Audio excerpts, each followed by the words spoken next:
Hi, hello, welcome to Competitive Cracker.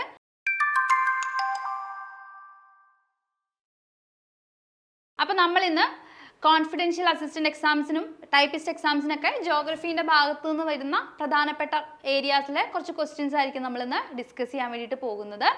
അപ്പോൾ എല്ലാവരും ready ആണല്ലോ അല്ലേ ക്വസ്റ്റ്യൻസ് ഡിസ്കസ് ചെയ്യാൻ വേണ്ടിയിട്ട്. അപ്പോൾ നമുക്ക് ഈ ഒരു നിങ്ങൾക്കറിയാം GK കുറച്ച് പോർഷൻസേ വരുന്നുള്ളൂ. അതിലൊരു പ്രധാനപ്പെട്ട ഏരിയയാണ് ജോഗ്രഫി എന്ന് പറയുന്നത്.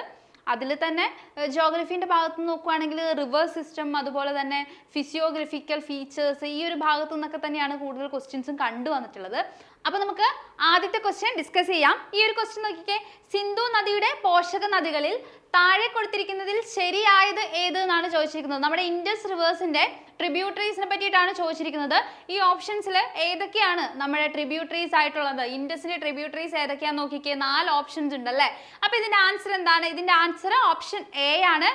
ജലം, ചെനാബ്, രവി, ബിയാസ്, സത്ലജ്. ഇതാണ് ഇൻഡസ് റിവറിന്റെ ട്രിബ്യൂട്ടറീസ് എന്ന് പറയുന്നത്. അങ്ങനെയാണെങ്കിൽ ഇൻഡസ് റിവർ എവിടെയാണ് ഒറിജിൻ ചെയ്യുന്നത്? നിങ്ങൾ റിവർ സിസ്റ്റവുമായി ബന്ധപ്പെട്ട് പഠിക്കുമ്പം റിവർ എവിടെ ഒറിജിൻ ചെയ്യുന്നു, റിവറിന്റെ പ്രധാനപ്പെട്ട പോഷക നദികൾ ഏതൊക്കെ സ്റ്റേറ്റുകളിലൂടെ ഒഴുകുന്നു, ഇങ്ങനെയുള്ള കാര്യങ്ങളൊക്കെ നിങ്ങൾ കൃത്യമായിട്ട് അറിഞ്ഞിരിക്കണം. അപ്പോൾ നിങ്ങൾ നോക്കിക്കേ, എവിടെയാണ് ഇൻഡസ് റിവർ ഒറിജിൻ ചെയ്തിരിക്കുന്നത്? ഇൻഡസ് റിവറിന്റെ ഒറിജിൻ എന്ന് പറയുന്നത് മാനസ സരോവർ ആണല്ലേ. മാനസ സരോവറാണ് ടിബറ്റൻ പ്ലാറ്റ്യൂവിലെ അടുത്തായിട്ട് വരും. മാനസ സരോവർ ടിബറ്റൻ പ്ലാറ്റ്യൂ എന്നാണ് ഒറിജിൻ ചെയ്യുന്നത്. ഇതിന്റെ പ്രധാനപ്പെട്ട ട്രിബ്യൂട്ടറീസ് എന്ന് പറയുന്നത് ജലം, ചെനാബ്, രവി, ബിയാസ്, സത്ലജ് ആണ്. ഇത് തന്നെയാണ് ഇൻഡസ് റിവറിന്റെ നോർത്ത് ടു സൗത്ത് ഓർഡർ എന്ന് പറയുന്നതും. അപ്പൊ ചിലപ്പോൾ ആ രീതിയിലുള്ള ഒരു ക്വസ്റ്റ്യനും കൂടി നമുക്ക് പ്രതീക്ഷിക്കാം. ഇൻഡസ് റിവറിന്റെ പോഷക നദികളുടെ വടക്ക് നിന്നും തെക്കോട്ടേക്കുള്ള ഓർഡർ ഏതാണെന്ന് ചോദിച്ചാൽ ഇതേ ഓർഡർ തന്നെയാണ്. ജലം, ചെനാബ്, രവി, ബിയാസ്, സത്ലജ്. ഇത് തന്നെയാണ് ഇതിന്റെ നോർത്ത് ടു സൗത്ത് ഓർഡർ എന്നും പറയുന്നത്. അപ്പോൾ ഇൻഡസ് റിവറുമായി ബന്ധപ്പെട്ടിട്ട് ഇത്തരം കാര്യങ്ങളൊക്കെ നിങ്ങൾ പഠിച്ചു വെക്കുക. നമുക്ക് അടുത്ത ക്വസ്റ്റ്യനിലേക്ക് നോക്കാം. അടുത്ത ക്വസ്റ്റ്യൻ നോക്കിക്കേ, ഹൂഗ്ലി നദിയിൽ സ്ഥിതി ചെയ്യുന്ന തുറമുഖം ഏത് എന്നാണ് ക്വസ്റ്റ്യൻ. വളരെ ഈസി ആയിട്ടുള്ള ക്വസ്റ്റ്യനാ. കാരണം ടോട്ടൽ നമുക്ക് എത്ര തുറമുഖങ്ങൾ, മേജർ പോർട്ടുകൾ എത്രയാ നമുക്കുള്ളത്? മേജർ പോർട്ടുകൾ 13 മേജർ പോർട്ടുകളാണുള്ളത്. അതിൽ ഇന്ത്യയിലെ ഒരേ ഒരു റിവറിൻ പോർട്ട് എന്ന് പറയുന്നത് ഏതാണ്? കൊൽക്കത്തയാണല്ലേ. അപ്പോൾ ഹൂഗ്ലി നദിയിലാണ് ഇന്ത്യയിൽ ഒരേ ഒരു റിവറിൻ പോർട്ട് സ്ഥിതി ചെയ്യുന്നത്. അത് ഏതാണ്? അത് കൊൽക്കത്തയാണ്. അല്ലെങ്കിലും ഹൂഗ്ലി റിവർ എന്ന് കേൾക്കുമ്പോൾ തന്നെ നിങ്ങൾക്ക് വെസ്റ്റ് ബംഗാൾ ഓർമ്മ വരും അല്ലേ, വെസ്റ്റ് ബംഗാൾ തീരത്ത് കൂടി അല്ലേ. അപ്പോൾ ഹൂഗ്ലി നദി എവിടെ സ്ഥിതി ചെയ്യുന്നു? അപ്പോൾ നിങ്ങൾക്ക് കൊൽക്കത്ത, നിങ്ങൾക്ക് വെസ്റ്റ് ബംഗാൾ അറിയുമെങ്കിൽ നിങ്ങൾക്ക് തീർച്ചയായും കൊൽക്കത്തയിലേക്ക് എത്താൻ വേണ്ടി പറ്റും. ഓക്കെ, അപ്പോൾ ഇതിന്റെ ആൻസർ എന്താണ്? ഇതിന്റെ ആൻസർ ഓപ്ഷൻ സി, കൊൽക്കത്തയാണ്. അങ്ങനെയാണെങ്കിൽ നമുക്ക് അടുത്ത ക്വസ്റ്റ്യൻ നോക്കാം. അടുത്ത ക്വസ്റ്റ്യൻ നോക്കിക്കേ, സഹ്യാദ്രിയിലെ മഹാബലേശ്വറിന് അടുത്ത് നിന്നും ഉത്ഭവിക്കുന്ന ഉപദ്വീപീയ നദി ഏത് എന്നാണ്. അപ്പൊ റിവർ സിസ്റ്റം പഠിക്കുമ്പോൾ നമുക്ക് 2 രീതിയിലുള്ള റിവേഴ്സിനെ പഠിക്കാനുണ്ടല്ലേ. ഒന്ന് ഹിമാലയൻ റിവേഴ്സും മറ്റൊന്ന് പെനിൻസുലാർ റിവേഴ്സ് അല്ലെങ്കിൽ ഉപദ്വീപീയ നദികളും. ഹിമാലയൻ റിവേഴ്സിൽ ഏതൊക്കെയാണ് വരുന്നത്? ഏതൊക്കെയാ പ്രധാനപ്പെട്ട ഹിമാലയൻ റിവേഴ്സ് എന്ന് പറയുന്നത്? പ്രധാനപ്പെട്ട ഹിമാലയൻ റിവേഴ്സ് എന്ന് പറയുന്നത് ഇൻഡസ് അല്ലെങ്കിൽ സിന്ധു നദി, ഗംഗ, ബ്രഹ്മപുത്രയാണല്ലേ. ബ്രഹ്മപുത്രയാണ്. ഓക്കെ, ഇനി ഉപദ്വീപീയ നദികൾ അല്ലെങ്കിൽ പെനിൻസുലാർ റിവേഴ്സ് എന്ന് പറയുന്നതാണ് നമ്മുടെ കൃഷ്ണ, കാവേരി, ഗോദാവരി, നർമ്മദ, തപി. ഇതൊക്കെ എന്താണ്? നമ്മുടെ പെനിൻസുലാർ റിവേഴ്സിന് എക്സാമ്പിൾസ് ആണ്. അപ്പൊ ഇവിടെ ചോദിച്ചിരിക്കുന്നത് സഹ്യാദ്രിയിലെ മഹാബലേശ്വറിൽ നിന്നും ഉത്ഭവിക്കുന്ന നദി ഏത് എന്നാണ് ക്വസ്റ്റ്യൻ ചോദിച്ചിരിക്കുന്നത്. ഇതിന്റെ ആൻസർ ഏതാണ്? ഇതിന്റെ ആൻസർ ഓപ്ഷൻ ബി, കൃഷ്ണയാണല്ലേ. കൃഷ്ണ റിവർ ആണ് എവിടെ ഉത്ഭവിക്കുന്നത്? മഹാബലേശ്വറിൽ ഉത്ഭവിക്കുന്നത്. അപ്പൊ നമുക്ക് എങ്ങനെ കണക്ട് ചെയ്യാം? മഹാബലവാനായ കൃഷ്ണൻ എന്നൊക്കെ ഓർത്താൽ മതി. ബലവാനായ കൃഷ്ണൻ എന്ന് ഓർത്താൽ മതി. അപ്പൊ കൃഷ്ണ റിവർ ഒറിജിൻ ചെയ്തിരിക്കുന്ന എവിടെയാണ്? മഹാബലേശ്വറിലാണ്. അപ്പൊ നമുക്ക് ബാക്കിയുള്ള റിവേഴ്സ്, ഈ ഓപ്ഷനിൽ തന്നേക്കുന്ന ബാക്കിയുള്ള റിവേഴ്സിന്റെ ഒറിജിനും കൂടി നമുക്ക് നോക്കിയാലോ. കാവേരി റിവർ ഒറിജിൻ ചെയ്യുന്നത് എവിടെയാ? തലക്കാവേരി ആണല്ലേ. തലക്കാവേരി അല്ലേ. തലക്കാവേരി എവിടെയാണ്? കൂർഗ് ഡിസ്ട്രിക്ട്, കർണാടകയിലെ കൂർഗ് ഡിസ്ട്രിക്റ്റിലാണ് തലക്കാവേരി ഉള്ളത്. കൃഷ്ണ റിവർ നമ്മൾ പറഞ്ഞു മഹാബലേശ്വറിലാണ്. ഗോദാവരി റിവറിന്റെ ഒറിജിൻ ചെയ്തിരിക്കുന്നത് എവിടെയാണ്? ഗോദാവരി റിവർ ഒറിജിൻ ചെയ്തിരിക്കുന്നത് ത്രയംബകേശ്വർ ആണല്ലേ. ത്രയംബകേശ്വറാണ് ത്രയംബകേശ്വർ ആണ് എന്ത് ഒറിജിൻ ചെയ്തിരിക്കുന്നത്? നമ്മുടെ ഗോദാവരി റിവർ ഒറിജിൻ ചെയ്തിരിക്കുന്നത്. മഹാനദി റിവർ ഷിഹാവ മൗണ്ടയിലാണ് മഹാനദി റിവർ ഒറിജിൻ ചെയ്തിരിക്കുന്നത്. ഷിഹാവ മൗണ്ടയിലാണ് മഹാനദി റിവർ ഒറിജിൻ ചെയ്തിരിക്കുന്നത്. അപ്പം ഓരോ റിവേഴ്സും അതിൻ്റെ ഒറിജിൻ എവിടെയാണെന്നും അത് ഏതൊക്കെ സ്റ്റേറ്റുകളിലൂടെ ഒഴുകുന്നെന്നും ഈ റിവേഴ്സിൻ്റെ പ്രധാനപ്പെട്ട പോഷക നദികൾ ഏതൊക്കെയാണെന്നും നിങ്ങൾ കൃത്യമായിട്ട് പഠിച്ചു വെക്കുക. നമുക്ക് എന്ത് ചെയ്യാം? നമുക്ക് അടുത്ത ക്വസ്റ്റ്യനിലേക്ക് പോവാം. അടുത്ത ക്വസ്റ്റ്യൻ നോക്കിക്കേ. ഉപദ്വീപീയ പീഠഭൂമിയെ പറ്റിയിട്ടുള്ള ഒരു ക്വസ്റ്റ്യൻ ആണ്. ഉപദ്വീപീയ പീഠഭൂമിയുമായി ബന്ധപ്പെട്ടിട്ട് തെറ്റായ പ്രസ്താവന ഏത് എന്നാണ് ക്വസ്റ്റ്യൻ വന്നിരിക്കുന്നത്. പ്രസ്താവന ക്വസ്റ്റ്യൻ വരുമ്പോൾ നമ്മൾ എപ്പോഴും ആദ്യം ഐഡന്റിഫൈ ചെയ്യേണ്ടത് എന്താണ്? കീവേഡ് ആണ്. അപ്പൊ ഇവിടുത്തെ കീവേഡ് തെറ്റായ പ്രസ്താവനയാണ്. അപ്പൊ നമുക്ക് 3 ഓപ്ഷൻസ് തന്നിട്ടുണ്ട്. ഫസ്റ്റ് ഓപ്ഷൻ ഉയരം കൂടിയ ഭാഗം മഹാബലേശ്വർ.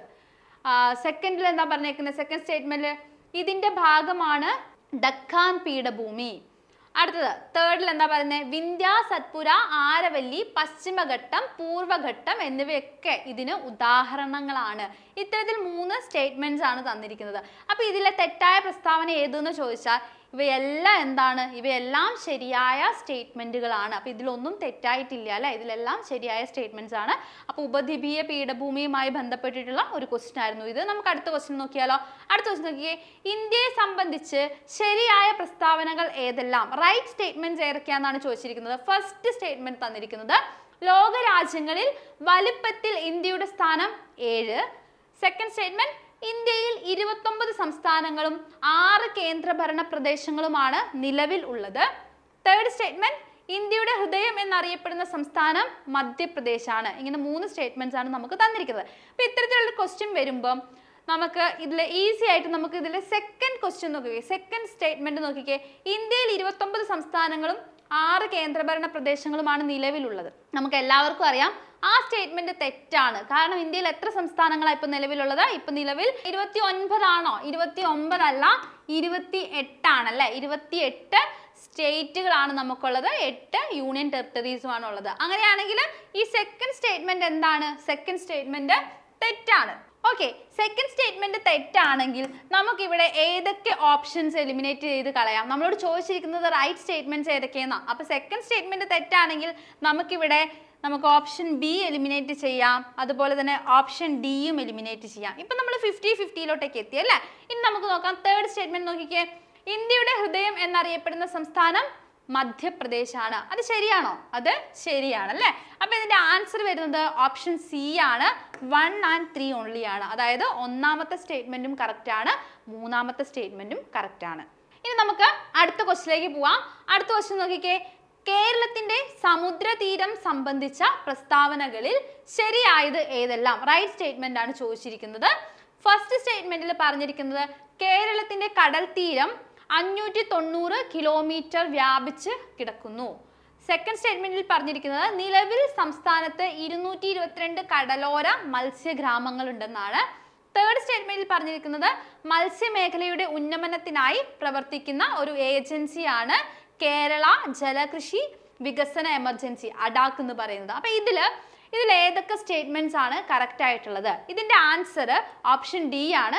ഈ 3 സ്റ്റേറ്റ്മെന്റ്സും എന്താണ്? 3 സ്റ്റേറ്റ്മെന്റ്സും കറക്റ്റ് ആണ്. കേരളത്തിന്റെ കടൽ തീരം എന്ന് പറയുന്നത് 590 കിലോമീറ്റർ ആണ്. ആദ്യം 580 ആയിരുന്നു, 10 കിലോമീറ്റർ കൂടിയിട്ടുണ്ട് അല്ലേ. 590 ആണ് ഇപ്പൊ നമ്മൾ പഠിക്കുന്നത്. ഓക്കെ, അടുത്തത് നിലവിൽ എത്ര കടലോര മത്സ്യഗ്രാമങ്ങളുണ്ട്? 222 കടലോര മത്സ്യഗ്രാമങ്ങളുണ്ട്. ഓക്കെ, അടുത്ത ക്വസ്റ്റ്യനിൽ നോക്കിയാലോ. അടുത്ത ക്വസ്റ്റ്യൻ നോക്കിക്കേ. ഉത്തര മഹാസമതലത്തിന്റെ വിഭാഗങ്ങളിൽ ഏത് വിഭാഗവുമായി പ്രാദേശിക ബന്ധമുള്ളതാണ് മരുസ്ഥാലി ഭാഗർ മേഖലകൾ? അപ്പൊ മരുസ്ഥാലി ഭാഗർ മേഖലകൾ എന്ന് പറയുന്നത് നമ്മുടെ നോർത്ത് ഇന്ത്യൻ പ്ലെയിൻസ് ഉണ്ടല്ലോ, നോർത്ത് ഇന്ത്യൻ പ്ലെയിൻസിന്റെ ഏത് വിഭാഗത്തിലാണ് വരുന്നതെന്നാണ് ക്വസ്റ്റ്യൻ ചോദിച്ചിരിക്കുന്നത്. ഇവിടെ 4 ഓപ്ഷൻസ് ഉണ്ട്.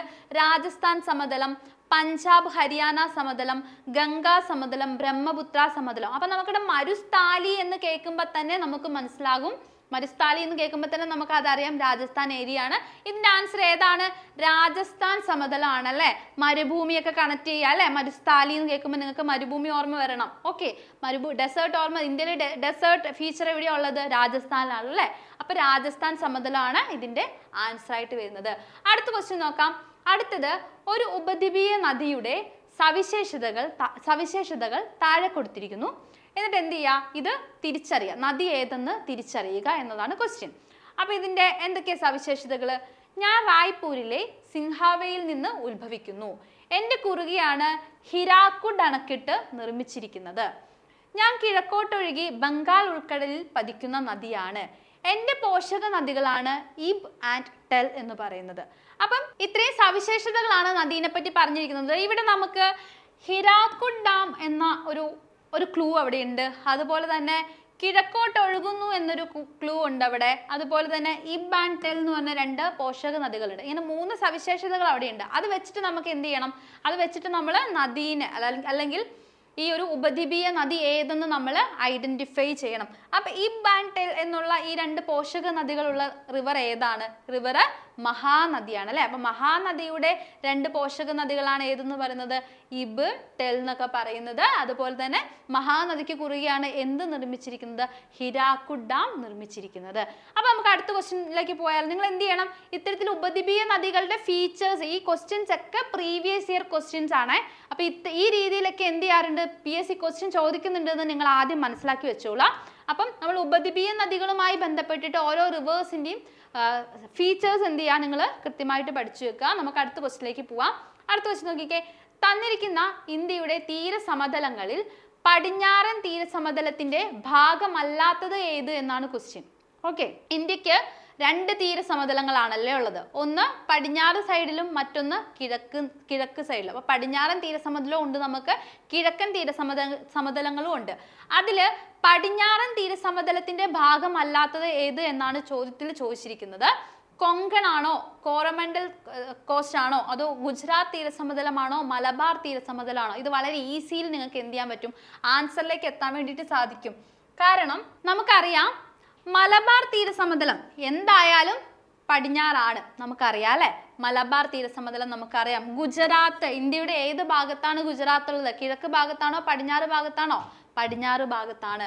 കൊങ്കൺ കോസ്റ്റ് നമ്മൾ ഒരുപാട് കേട്ടിട്ടുള്ളതാ അല്ലെ. കൊങ്കൺ കോസ്റ്റ് എവിടെയാണ്? പടിഞ്ഞാറ് സൈഡിലാണ്. പിന്നെ ഇതിൽ ഈസ്റ്റ് സൈഡിൽ വരുന്നത് ഒരേ ഒരെണ്ണേ ഉള്ളൂ. അത് ഏതാണ്? കോറോമാണ്ടൽ കോസ്റ്റ് ആണ്. കോറോമാണ്ടൽ കോസ്റ്റ് എവിടെയാണ്? ഈസ്റ്റേൺ കോസ്റ്റ് ലൈൻ ആണ്, ഈസ്റ്റേൺ കോസ്റ്റ് സൈഡിലാണ് വരുന്നത്.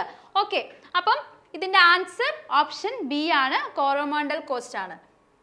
ഇനി നമുക്ക് എന്ത് ചെയ്യാം? അടുത്ത ക്വസ്റ്റ്യനിലേക്ക് പോവാം. അടുത്ത ക്വസ്റ്റ്യൻ നോക്കിക്കേ. ഹിമാചൽ പ്രദേശിനെ ലഡാക്കുമായി ബന്ധിപ്പിക്കുന്ന ചുരം ഏത് എന്നാണ് ക്വസ്റ്റ്യനിൽ ചോദിച്ചിരിക്കുന്നത്. 4 ഓപ്ഷൻസ് ഉണ്ട്. ബാരാലാച്ചാല ചുരം, ഓപ്ഷൻ ബി നാദുല ചുരം, ഓപ്ഷൻ സി റോഹ്താങ് ചുരം, ഓപ്ഷൻ ഡി ബനിഹാൽ ചുരം. അപ്പൊ ഇതിൽ ഏതാണ് നമ്മുടെ ഹിമാചൽ പ്രദേശിനെ ലഡാക്കുമായിട്ട് ബന്ധിപ്പിക്കുന്നത്? ഇതിന്റെ ആൻസർ ബാരാലാച്ചാല ചുരമാണ്. അങ്ങനെയാണെങ്കിൽ നാദുല ചുരം ഏതിനെയാണ് കണക്ട് ചെയ്യുന്നത്?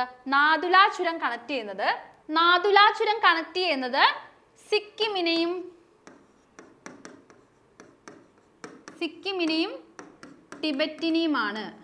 ഓക്കെ, അങ്ങനെയാണെങ്കിൽ റോഹ്താങ് പാസ് ഏതൊക്കെ സ്ഥലങ്ങളെയാണ് കണക്ട് ചെയ്യുന്നതെന്ന് അറിയോ? റോഹ്താങ് പാസ് കണക്ട് ചെയ്യുന്നത് കുളു വാലിനെയും സ്പിതി വാലിനെയും ആണ് അല്ലെ. കുളു വാലി വിത്ത് ലാഹുലിനെയും പിന്നെ സ്പിതി വാലിനെയുമാണ് ആര് കണക്ട് ചെയ്യുന്നത്? റോഹ്താങ് ചുരം കണക്ട് ചെയ്യുന്നത്. അങ്ങനെയാണെങ്കിൽ ബനിഹാൽ പാസ് ആരെയൊക്കെയാണ് കണക്ട് ചെയ്യുന്നതെന്ന് അറിയോ? ജമ്മുവിനെയും ശ്രീനഗറിനെയുമാണ് ആര് കണക്ട് ചെയ്യുന്നത്? ജമ്മുവിനെയും ശ്രീനഗറിനെയുമാണ് ആര് കണക്ട് ചെയ്യുന്നത്? ബനിഹാൽ പാസ് കണക്ട് ചെയ്യുന്നത്. അപ്പൊ നമ്മുടെ പ്രധാനപ്പെട്ട പാസസും ഈ പാസസ് ഏതൊക്കെ പ്ലേസസിനെ തമ്മിൽ ബന്ധിപ്പിക്കുന്നു എന്നും നിങ്ങൾ എന്ത് ചെയ്യുക? കൃത്യമായിട്ട് പഠിച്ചു വെക്കുക. ഇതൊക്കെ തന്നെയാണ് പ്രധാനമായിട്ടും റിപ്പീറ്റഡ് ആയിട്ട് ചോദിക്കുന്ന പാസസും ഇതൊക്കെ തന്നെയാണ്. ഇതിന്റെ കൂടെ സോജില പാസ് ഉണ്ട്. സോജില പാസ് കണക്ട് ചെയ്യുന്നത് ശ്രീനഗറിനെയും കാർഗിലിനെയുമാണ്. ഓക്കെ, അപ്പൊ ഇത്തരത്തിലുള്ള പ്രധാനപ്പെട്ട പാസസ് ഒക്കെ നിങ്ങൾ കൃത്യമായിട്ട് പഠിച്ചു പോവുക. നമുക്ക് അടുത്ത ക്വസ്റ്റ്യനിലേക്ക് പോവാം. അടുത്ത ക്വസ്റ്റ്യൻ നോക്കിക്കേ. രചന ഡോപ്പ് സ്ഥിതി ചെയ്യുന്നത് എവിടെയെന്നാണ് ക്വസ്റ്റ്യൻ. ബിയാസ് രവി നദികൾക്കിടയിലാണോ, രവി ചെനാബ് നദികൾക്കിടയിലാണോ, ചെനാബ് ജലം നദികൾക്കിടയിലാണോ, ബിയാസ് സത്ലജ് നദികൾക്കിടയിലാണോ? ഏത് നദികൾക്കിടയിലാണ് രചന ഡോപ്പ് സ്ഥിതി ചെയ്യുന്നത്? ഇതിന്റെ ആൻസർ രവി ചെനാബ് നദികൾക്കിടയിൽ നിന്നാണ് അല്ലേ. ഓക്കെ, അപ്പൊ രചന ഡോപ്പ് സ്ഥിതി ചെയ്യുന്നത് രവി ചെനാബ് നദികൾക്കിടയിലാണ്. അപ്പം ഡോബുകൾ, പ്രധാനപ്പെട്ട ഡോബുകളും ഈ ഡോബുകൾ ഏതൊക്കെ നദികൾക്കിടയിലാണെന്നും എന്ത് ചെയ്യുക, നിങ്ങൾ പഠിച്ചു പോവുക. നമുക്ക് അടുത്ത ക്വസ്റ്റിലേക്ക് നോക്കാം. അടുത്ത ക്വസ്റ്റ്യൻ നോക്കിക്കേ. താഴെ തന്നിരിക്കുന്ന പ്രസ്താവനകളിൽ ആരവല്ലി പർവ്വതവുമായി ബന്ധമില്ലാത്തത് കണ്ടെത്തുക. ഓക്കെ, ആരവല്ലി പർവ്വതവുമായി ബന്ധപ്പെട്ടൊരു ക്വസ്റ്റ്യൻ ആയിരുന്നു. ഇതുമായി ബന്ധം ഇല്ലാത്തത് കണ്ടെത്താനാണ് ചോദിച്ചിരിക്കുന്നത്. 4 ഓപ്ഷൻസ് ഉണ്ട്. ഫസ്റ്റ് ഓപ്ഷനിൽ എന്താ പറയുന്നത്? ഇത് ഇന്ത്യയിലെ ഏറ്റവും പഴക്കമുള്ള പർവ്വതനിരയാണ്. അടുത്തത്, ഈ പർവ്വതനിരയുടെ ഭാഗമാണ് മൗണ്ട് അബു എന്ന് പറയുന്നത്. ഓപ്ഷൻ സിയിൽ പറയുന്നത് ഈ പർവ്വതനിരയിലെ ഏറ്റവും ഉയർന്ന കൊടുമുടിയാണ് ഗുരു ശിഖർ. ഓപ്ഷൻ ഡിയിൽ എന്താ പറയുന്നത്? ഡൂൺ താഴ്വരകൾ സ്ഥിതി ചെയ്യുന്നത് ഈ പർവ്വതനിരകളിലാണ്. ഇങ്ങനെ 4 ഓപ്ഷൻസ് ഉണ്ട്. ഇതിൽ നമ്മുടെ ആരവല്ലിയുമായി ബന്ധമില്ലാത്ത ഓപ്ഷൻ ഏതാണ്? ഡൂൺ താഴ്വരകൾ സ്ഥിതി ചെയ്യുന്നത് ആരവല്ലിയിലാണ് എന്നുള്ളതാണ് ഇവിടെ ബന്ധമില്ലാത്ത സ്റ്റേറ്റ്മെന്റ്. നമുക്ക് അടുത്ത ക്വസ്റ്റ്യൻ നോക്കിയാലോ. അടുത്ത ക്വസ്റ്റ്യൻ നോക്കിക്കേ. ഇന്ത്യയുടെ പടിഞ്ഞാറൻ തീരത്തിൽ ഉൾപ്പെടാത്ത തീരസമതലം കണ്ടെത്തുക. അപ്പൊ നേരത്തെ ചോദിച്ചതുപോലെ തന്നെ അതേ മോഡലിൽ ചോദിച്ച മറ്റൊരു ക്വസ്റ്റ്യൻ ആണ്. ഇതും പ്രീവിയസ് ഇയർ ക്വസ്റ്റ്യൻ ആണ്. അപ്പൊ നോക്കിക്കേ, പടിഞ്ഞാറൻ തീരത്തിൽ ഉൾപ്പെടാത്ത തീരസമതലം ഇതിൽ ഏതാണ്? വടക്കൻ സിർക്കാസ് ആണോ, മലബാർ തീരമാണോ, കൊങ്കൺ തീരമാണോ, ഗുജറാത്ത് തീരമാണോ? ഇത് കണ്ടില്ലേ, പടിഞ്ഞാറൻ തീരവുമായി ബന്ധപ്പെട്ട് ഇപ്പോൾ 2 ക്വസ്റ്റ്യൻ നമ്മൾ പരിചയപ്പെട്ടു സെയിം മോഡലിൽ തന്നെ. അപ്പോൾ ആ ഭാഗമൊക്കെ നിങ്ങൾ കൃത്യമായിട്ട് പഠിച്ചു വെക്കുക. പടിഞ്ഞാറൻ തീരസമതലത്തിലാണെങ്കിലും പടിഞ്ഞാറൻ തീരത്തിലാണെങ്കിലും കിഴക്കൻ തീരത്തിലെ പ്രധാനപ്പെട്ട തീരസമതലങ്ങൾ ഏതാണെന്ന് നിങ്ങൾ കൃത്യമായിട്ട് പഠിച്ചു വെക്കുക. ഇതിന്റെ ആൻസർ എന്താ? ഇതിന്റെ ആൻസർ വളരെ എളുപ്പത്തിൽ നമുക്ക് കണ്ടുപിടിക്കാൻ പറ്റും അല്ലേ? ഇതിന്റെ ആൻസർ എന്താ? വടക്കൻ സിർക്കാസ് തീരമാണ്. അത് പടിഞ്ഞാറല്ല, എവിടെയാണ്? കിഴക്കാണ്. അപ്പൊ അടുത്ത ക്വസ്റ്റ്യൻ നോക്കിയാലോ. അടുത്ത ക്വസ്റ്റ്യൻ നോക്കിക്കേ. താഴെ തന്നിരിക്കുന്നവയിൽ നിന്ന് ശരിയായിട്ടുള്ള ജോഡി കണ്ടെത്താനാണ് ക്വസ്റ്റ്യൻ വന്നിരിക്കുന്നത്. ട്രാൻസ് ഹിമാലയ ഖാസി കുന്നുകൾ, ഉപദ്വീപീയ പീഠഭൂമി ഛോട്ടാ നാഗ്പൂർ. ഓപ്ഷൻ സിയില് ഹിമാലയ പൂർവഘട്ടം, കിഴക്കൻ മലനിരകൾ ലഡാക്കുകൾ. ഇങ്ങനെയാണ് ഓപ്ഷൻസ് തന്നിരിക്കുന്നത്. ഇതിൽ ശരിയായ ജോഡി ഏതാണ്? ഇതിൽ ശരിയായ ജോഡി എന്ന് പറയുന്നത് ഉപദ്വീപീയ പീഠഭൂമി ഛോട്ടാ നാഗ്പൂർ ആണ്. ട്രാൻസ് ഹിമാലയത്തിൽ വരുന്നതാണ് ലഡാക്ക് എന്ന് പറയുന്നത്. അത് ഖാസി കുന്നുകളല്ല, ലഡാക്ക് ആണ്. ഓക്കെ, ഇനി കിഴക്കൻ മലനിരകളിലാണോ ലഡാക്ക് ഉള്ളത്? കിഴക്കൻ മലനിരകളിലല്ല അല്ലേ? അല്ല, അവിടെ ഏതാണ്? ഖാസി കുന്നുകളായിരുന്നു വരേണ്ടിയിരുന്നത്. അപ്പം ഇത്തരത്തിൽ അങ്ങോട്ടും ഇങ്ങോട്ടും മാറ്റിയിട്ട് ചോദിച്ചൊരു ക്വസ്റ്റ്യൻ ആയിരുന്നു ഇത്. ഇതിന്റെ ആൻസർ ഓപ്ഷൻ ബി ആണ്. ഉപദ്വീപീയ പീഠഭൂമി ഛോട്ടാ നാഗ്പൂർ പ്ലാറ്റു ഒക്കെ നമ്മൾ പഠിച്ചതാണ് അല്ലേ? അപ്പൊ ഉപദ്വീപീയ പീഠഭൂമി ഛോട്ടാ നാഗ്പൂർ. അപ്പൊ അതാണ് കറക്റ്റ് ആയിട്ടുള്ള ജോഡി എന്ന് പറയുന്നത്. അങ്ങനെയാണെങ്കിൽ നമുക്ക് അവസാനത്തെ ക്വസ്റ്റ്യനിലേക്ക് പോവാം. ഇതാ ലാസ്റ്റ് ക്വസ്റ്റ്യൻ ഇതാണ്. കാശ്മീർ ഹിമാലയ ഭാഗത്ത് കണ്ടുവരുന്ന കുങ്കുമപ്പൂ കൃഷിക്ക് അനുയോജ്യമായ മണ്ണിനം ഏത് എന്നാണ് ക്വസ്റ്റ്യനിൽ തന്നിരിക്കുന്നത്. ടെറായ് ആണോ, എസ്കർ ആണോ, കരേവ ആണോ, ബാബർ ആണോ? ഇതിൽ ഏതാണ് ഇതിന്റെ ആൻസർ വരുന്നത്? നമ്മൾ ഒരുപാട് തവണ റിപ്പീറ്റഡ് ആയിട്ട് ചോദിച്ചിട്ടുള്ള ഒരു ക്വസ്റ്റ്യൻ ആണിത്. ഏതാണ്? നമ്മുടെ കാശ്മീർ ഹിമാലയ ഭാഗത്ത് കണ്ടുവരുന്ന കുങ്കുമപ്പൂ കൃഷിക്ക് അനുയോജ്യമായ മണ്ണ് ഏത് പേരിലാണ് അറിയപ്പെടുന്നത്? കരേവ ഫോർമേഷൻസ് എന്നാണ് നമ്മൾ പഠിച്ചിട്ടുള്ളത്. അപ്പൊ ഇതിന്റെ ആൻസർ ഓപ്ഷൻ സി കരേവയാണ്. ഓക്കെ, അപ്പം ഇതാണ് ഇന്ന് ഇത്രയും ക്വസ്റ്റ്യൻസ് ആണ് നമ്മൾ ജോഗ്രഫിയുമായി ബന്ധപ്പെട്ട ഭാഗത്ത് നിന്ന് ഡിസ്കസ് ചെയ്യുന്നത്. അപ്പോൾ ജോഗ്രഫിയിൽ നിന്നും കൂടുതലും ബേസിക് ലെവലുള്ള ക്വസ്റ്റ്യൻസ് നിങ്ങൾ എക്സ്പെക്ട് ചെയ്യുക.